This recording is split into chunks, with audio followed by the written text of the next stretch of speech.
नमस्कार दोस्तों, स्वागत है आपका गार्डन गपशप पर। और आज हम बात करने वाले हैं इस चीज के बारे में। अब आप सोचेंगे इस चीज कटिंग्स के बारे में। अगर आपकी कटिंग्स ग्रो नहीं होती हैं तो ये वीडियो फिर आपके लिए है। जल्दी से सब्सक्राइब कर लीजिएगा, बेल आइकन को प्रेस कर दीजिएगा ताकि आपको ऐसी इंफॉर्मेशन मिलती रहे।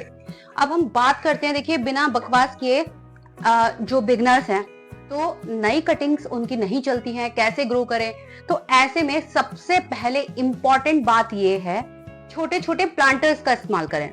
किसी भी कटिंग को ऐसा मत कीजिए कि बहुत बड़े 10 इंच के गमले में अगर आप लगा रहे हैं तो देखिए ऐसे में हम क्या कर रहे हैं। देखिए अगर सिंपल सी चीज है, अगर जैसे मेरा ये मनी प्लांट है तो मनी प्लांट के लिए मुझे क्या करना होगा ये बताओ आप पहले। एक सेकेंड में दिखाती हूँ आपको मेरी नियोन, यानी कि ये देखिए neon money plant golden pothos. तो देखिए जब तक ये पानी के अंदर है तो पानी के अंदर से जो जड़ें हैं वो कम से कम 2 इंच तक बड़ी हो जानी चाहिए। जब 2 इंच बड़ी हो जाएंगी फिर उसके बाद आप इसको मतलब प्लांटर में शिफ्ट कर सकते हो। सबसे पहली चीज एक देखिए, जब हम कटिंग्स को लगाते हैं पानी के अंदर तो होता ये है, जो हमारी कटिंग्स है दोस्तों उसमें थोड़ी थोड़ी सी जड़ें आती हैं, बहुत छोटी छोटी सी जड़ें आती हैं, और जिसको हम सीधा मतलब जो प्लांटर्स होते हैं उसमें ट्रांसफर कर देते हैं। तो सबसे पहले ध्यान रखिए, जो आपकी न्यूली कटिंग्स हैं तो उसमें क्या होना चाहिए, जो जड़ें हैं वो बहुत ज्यादा बड़ी बड़ी होनी चाहिए। देखिए जैसे आप मेरे स्नेक प्लांट की ये जड़ें देख पा रहे हैं, तो देखिए काफी लंबी हो चुकी है ना। अब हम क्या करेंगे, इसको छोटे प्लांटर में इसको ग्रो करेंगे, क्योंकि छोटे प्लांटर में इसको स्पेस भी कम मिलेगा, एरिएशन बहुत अच्छा रहेगा।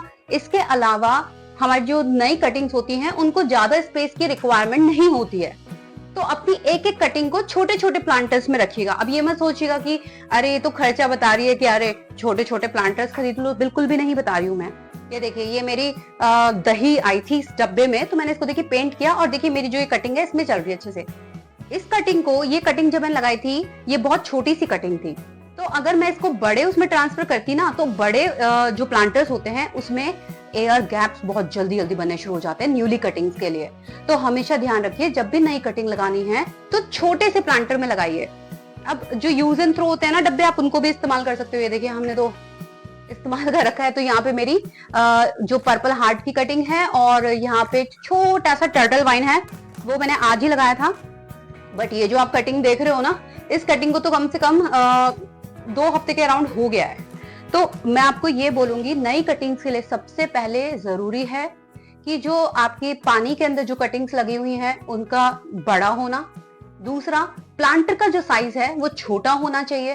तीसरा, कोकोपीट के साथ, न्यूली कटिंग्स के लिए बता रही हूँ, कोकोपीट, रेत, थोड़ी सी गार्डन सॉइल और एक मुट्ठी कम से कम 1 फिस्ट ऑफ वर्मी कंपोस्ट, ये सॉइल कंपोजिशन मिला के अपनी न्यू कटिंग्स को आप लगाइए। इसके अलावा जो आप अपनी न्यूली कटिंग्स अभी लगा रहे हैं, और अगर वो पौधा इंडोर है या आउटडोर है, वो तो आपके ऊपर डिपेंड करता है कि आप कौन से प्लांट्स की कटिंग लगा रहे हैं। तो जो भी प्लांट की जो अगर इंडोर प्लांट है या फिर आउटडोर प्लांट है तो उसको वहीं पे रख दीजिए जहां आप उसको रखना चाहते हैं। ऐसा मत कीजिएगा कि बाहर रख दी कटिंग्स फिर बाहर से अंदर लेके आ गए, ऐसा बिल्कुल मत कीजिएगा, क्योंकि प्लांट्स भी फिर शॉक में चला जाता है, क्योंकि प्लांट ने पहले से ही उस एनवायरनमेंट को अडॉप्ट कर लिया होता है। तो इन चीजों का आपको ध्यान रखना पड़ेगा अपनी न्यूली कटिंग्स के लिए। इसके अलावा जब आपकी जो कटिंग्स हैं जब वो बहुत ज्यादा बड़ी हो जाएं तो तब उसको रिपोर्ट करने के लिए आप सोचिएगा, अदरवाइज रिपोर्ट करने की बिल्कुल भी जरूरत नहीं है। मेरे पास इतने सारे पौधे हैं, मैं रिपोर्ट से बचती हूँ और आपको भी बोलूंगी कि बचिए।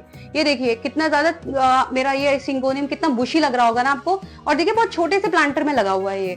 तो रिपोर्टिंग की दोस्तों ऐसा जब तक जरूरत नहीं है, जब तक आपका जो प्लांट है उसकी जो जड़ें हैं वो हमारा जो प्लांटर है उसके नीचे दिखने ना लग जाए, तब तक आप रिपोर्टिंग से बचिए। रिपोर्ट करने की कोई भी रिक्वायरमेंट नहीं है। इसके अलावा जो आपकी न्यूली कटिंग्स हैं उनमें किसी भी काइंड ऑफ लिक्विड फर्टिलाइजर बिल्कुल भी मत दीजिए। इसके अलावा जब भी आप अपने न्यूली कटिंग्स को प्लांट मिट्टी में गाड़ते हैं, लगाते हैं, तो ऐसे में एक चीज और ध्यान रखिए, 1 हफ्ते के अंदर अंदर टर्मरिक होती है, हल्दी होती है, उसका घोल बना लीजिए। अगर आपने सॉइल कंपोजिशन के अंदर नीम खली पाउडर नहीं मिलाया है तो क्योंकि देखिए नीम खली पाउडर अगर आप अपनी न्यूली कटिंग्स के सॉइल कंपोजिशन में मिलाएंगे तो उससे ये बेनिफिट आपको देखने के लिए मिलेगा, जो आपकी न्यूली कटिंग होगी ना वो सड़ेगी नहीं, उसमें फंगस बिल्कुल भी नहीं लगेगा। तो मैं बोल रही हूँ नीम केक का जरूर इस्तेमाल कीजिएगा। ये इन्फॉर्मेशन आपको कैसी लगी मेरे को जरूर बताइएगा कमेंट करके। और अभी तक आपने गार्डन गपशप को सब्सक्राइब नहीं किया है, जल्दी से सब्सक्राइब कर लीजिएगा, बेल आइकन को प्रेस कर दीजिएगा। दोस्तों इन्फॉर्मेशन अच्छी लगी है तो लाइक शेयर जरूर कीजिएगा। Thank you so much for watching my video.